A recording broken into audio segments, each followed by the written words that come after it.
Nke a bụ ukwu akwụ. Ukwu akwụ bụ otu osisi bakasịrị uru na nri Igbo.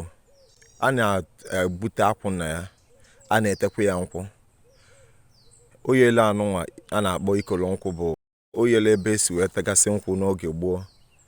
Mana ị na-anya n'oge ugbu a, ndị na-ete nkwụ anọkọbazi maka na ụmụ ntorobịa ndị na-etointe na-agazi ọrụ oyibo. Ị na-achọ ọrụ oyibo na obodo ndị mepasịrị emepe, lapụ ụmụ kịrịkịrị ọrụ a na-alụ n'ime obodo gasị eji enyere ndụ aka.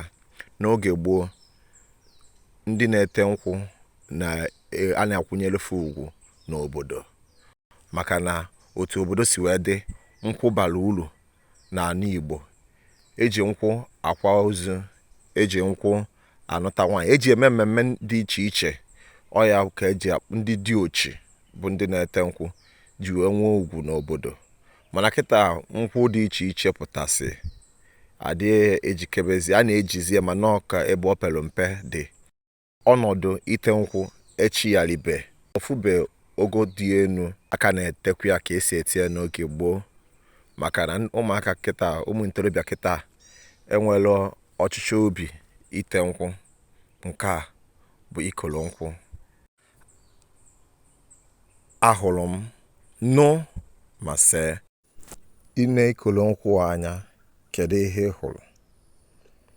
Ahụrụ m ọnọdụ gbanwere n'ebe ibi ndụ dị na oge gboo na oge ugbu a. Anụrụ m onu ndị nna nna anyị ha, ndị bụ ha bụ dị ochi, ndị tere nkwụ n'oge gboo adịghị etekwazi n'oge ugbu a. Nke a bụ akara ha ka esi na nkwụ a gosiri aka ọrụ ha pụtara ife. Nke a bụ akara gosiri na ọnọdụ agbanweela, oche atụnweela, gosi na ihe ọrụ oyibo merụ na obodo dị n'ime obodo emepeghị emepe na obodo ndị mepere emepe. Ụmụ ntorobịa na-agazi na-arapụ obodo ha na-aga n'obodo ndị mepere emepe, na obodo ndị mepere emepe na-agbaso ọrụ oyibo, lapụ omenala na ọdịnala befa. Ahụrụ m, nụ ma see.